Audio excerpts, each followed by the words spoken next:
시청자 여러분 안녕하십니까. 북한 관련 뉴스, 현황, 시사 문제 다루는 북한 요지경입니다. 영국에 본부를 둔 기독교 국제인권단체가 북한에 억류된 대한민국 선교사, 또 북송된 탈북민, 미송한 국군 포로 등에 대해 국제사회의 적극적인 관심을 촉구했습니다. 11월 UN 인권이사회에서 북한을 상대로 열릴 UPR 보편적 전례 인권 검토에서 이 문제를 지적해야 한다. 그리고 사회적인 어떤 관심도 한 번 더 환기를 시키는 일이 있었습니다. 국군 포로, 생還국군 포로가 이제 몇 분 안 남았죠. 10분도 안 남았습니다. 9분 남았습니다. 9분 남았죠. 그리고 현실적으로 북한에 몇 분이나 더 생존해 계실지는 알 수 없지만 저는 최후의 한 분까지 모두 대한민국이 구출해 와야 한다고 생각합니다. 근데 이제 저희가 국군 포로 얘기는 뭐 여러 번 했으니까 오늘은 선교사들에 대한 말씀을 드리고 싶은데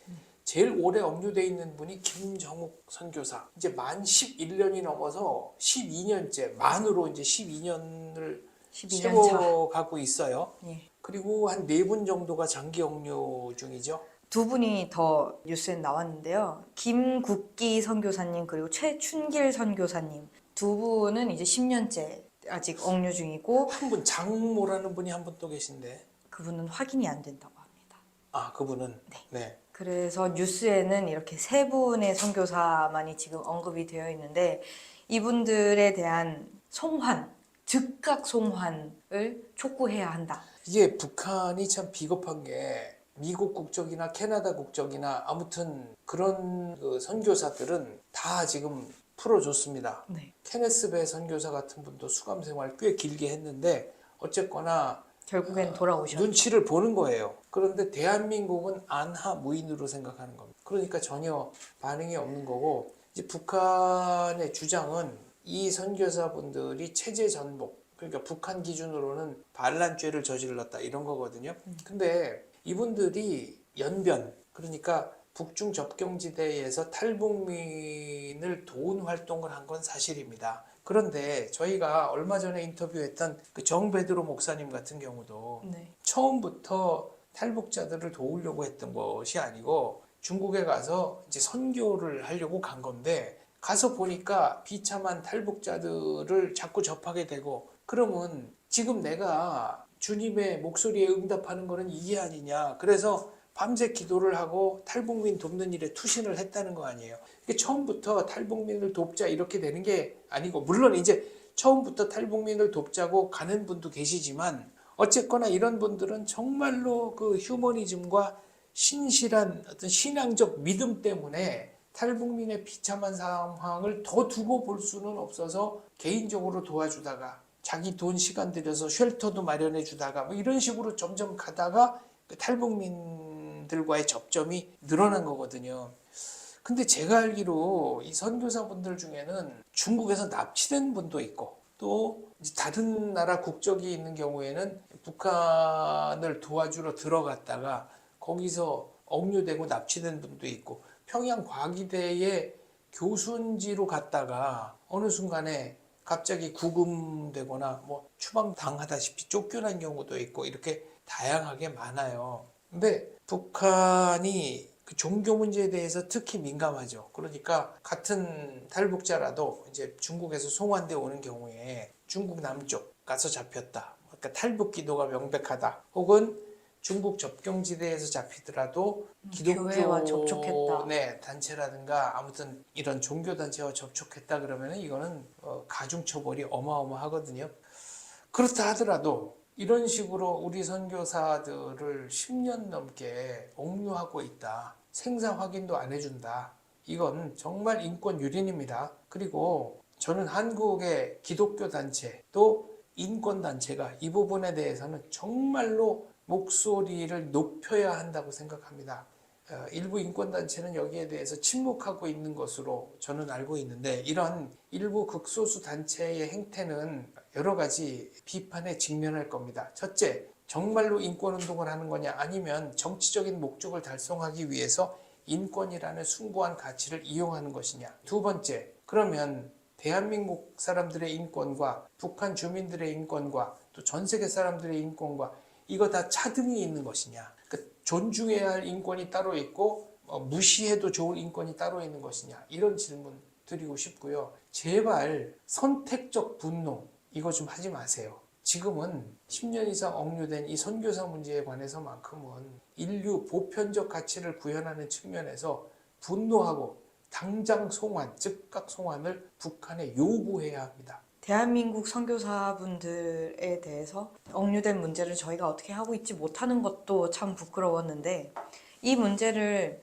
영국에 본부를 둔 인권단체가 먼저 알리고 다시 한번 환기시켰다는 점에 대해서 좀 부끄러웠습니다. 물론 우리 통일부도 선교사들의 즉각 송환, 억류 해제 등등을 요구했고 또 우리 정부도 성명을 내요. 그러나 북한은 우리 정부, 대한민국 정부의 요구에 대해서 일절 반응하지 않습니다. 이건 무슨 얘기입니까? 무시한다는 얘기거든요. 그럼 우리를 무시하는 상대에게 우리가 굽히고 들어가면 어떻게 될까요? 이 공산주의자들의 특성이 있습니다. 이건 뭐 다 어느 나라 공산당이든 이제 초기 공산주의 시절, 소련 시절부터 일종의 뭐랄까 관습, 관례, 뭐 자기들이 쓰는 전략 이런 걸로 굳어져 온 건데 항상 협상을 할 때는 무리한 요구를 해요. 밀면 밀린다고 생각합니다. 그리고 이쪽에서 아유 그래 뭐 협상 타결을 위해서 이것까지 받아줄게 라고 하면은 그거를 호의로 생각하는 게 아니라 자기네들의 힘이 자기네들의 영향력이 통했다고 생각합니다. 그래서 그 다음부터는 항상 거기서 훨씬 더 나간 데까지 요구 조건을 밀고 나와요. 그래서 저는 북한과 협상할 때는 북한의 요구를 들어주는 것은 장기적으로 옳은 전략이 아니다라고 생각합니다. 억지라는 건 억지임을 알려주는 게 오히려 올바른 협상 전략이라고 봅니다. 올해 11월 UN 인권이사회에서 UPR이 열립니다. 이때에 이 문제를 정확하게 지적하고 또 즉각 송환을 요구하고 목소리를 내야 한다고 생각하는데 어떻게 흘러갈 거라고 보시는지요? 국제사회가 목소리를 내면 북한은 대한민국 정부가 목소리를 내는 거에 비해서는 그래도 조금은 늦겠죠. 그러나 냉철히 말씀드린다면 북한이 행동으로 나설 가능성은 그렇게 높지 않습니다. 북한이 저 김씨 왕조가 만들어지고 한 70년 이상 지났는데 이 역사의 교훈은 뭐냐? 북한이 협상 테이블로 나왔을 때는 자기들이 코너에 몰렸을 때입니다. 자기들이 당장 위기의식을 느끼지 않는 한 북한은 대한민국의 요구, 요청 이거 들어줄 가능성이 그렇게 높지 않습니다.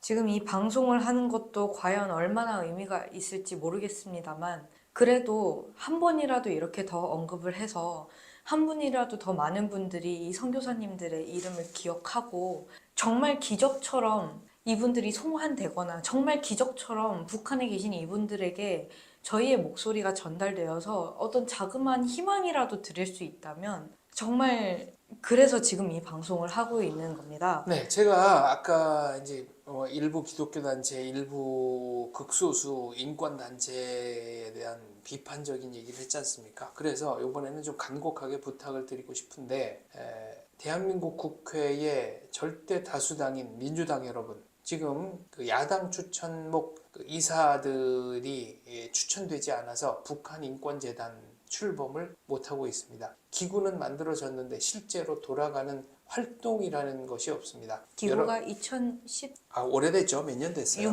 네.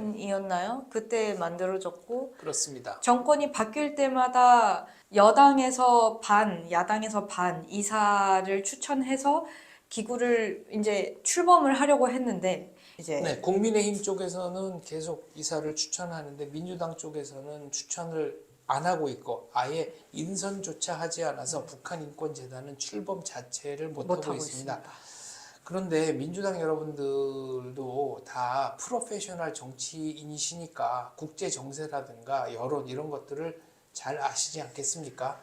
더 이상 버텼을 때 이것은 저는 민주당에게도 또 민주당의 그 명성에도 큰 흠이 되리라고 생각을 합니다. 그러니까 국제사회의 보편적 인권운동에 동참하는 의미에서 또 인권 문제에 평소에 관심이 많다고 늘 말씀하시는 민주당이시니까 이번만큼은 제발 북한인권재단 출범에 적극적으로 나서주기를 희망합니다. 인권 이야기를 할 때마다 정치로 자꾸 엮이는 것이 너무나 안타깝습니다.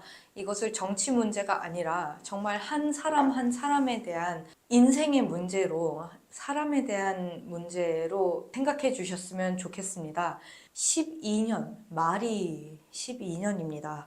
김정옥 선교사님, 김국기 선교사님, 최춘길 선교사님, 당신의 남편, 당신의 아들이라고 생각해 주시고, 정말 이분들이 많이 늦었지만 지금이라도, 이제라도 대한민국에 돌아오실 수 있기를, 가정의 품에 돌아오실 수 있기를 다시 한번 모든 분들이 힘을 모아주셨으면 좋겠습니다. 김정욱 선교사님, 김국기 선교사님, 최춘길 선교사님, 그리고 저는 이제 장모 선교사님도 북이 억류하고 있다고 생각하는데 그분들에게 국제사회가 아직 선교사님들을 잊지 않았습니다. 그리고 어딘가에는 이렇게 선교사님들을 기억하고 선교사님들을 구출하기 위해서 미력이나마 보태려고 하는 사람들이 있다. 이 사실을 꼭 기억해 주시기 바랍니다. 선교사님들과 또 선교사님들의 안위를 걱정하는 가족분들 힘내세요. 오늘 여기서 마무리하겠습니다. 감사합니다.